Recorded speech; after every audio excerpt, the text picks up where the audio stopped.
Hi there, it's Jake here from Infinity Innovations.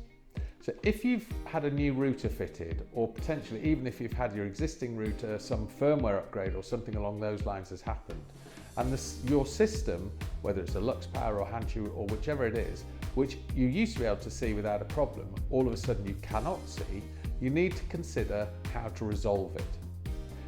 Now the reason that you're not seeing it could be one of two reasons. It might be that your new router is a higher spec and therefore ordering a newer dongle may alleviate that. So we do have a Wi-Fi 6 version dongle, which may be the solution, the old version being too old.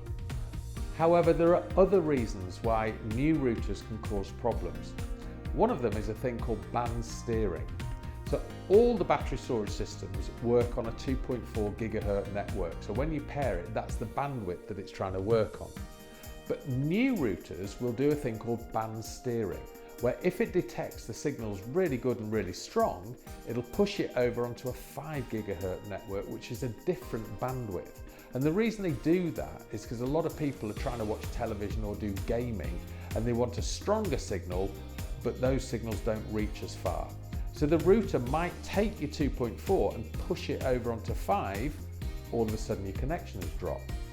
So if this is the case, just ordering a new dongle might not actually fix the issue. And there is a very simple solution, and it's one of these things. It's just a wireless extender.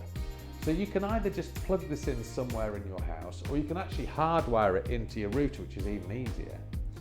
This will camouflage the signal as 2.4.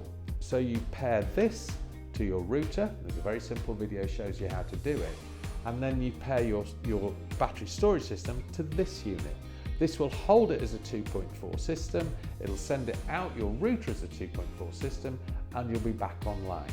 And the other benefit of using this unit is if you have multiple devices that you want to put back online, so not only your controller but also a number of batteries, they can all be repaired through this unit. They're not expensive and it's a very handy solution. If you do end up hardwiring it in, if you again change your router in the future, it's even easier because you just unplug from your router, plug into your new router, everything stays paired. So these may be the solution. So just check if you're looking to order a new dongle, that's what you really want, that this wouldn't be an easier solution for you.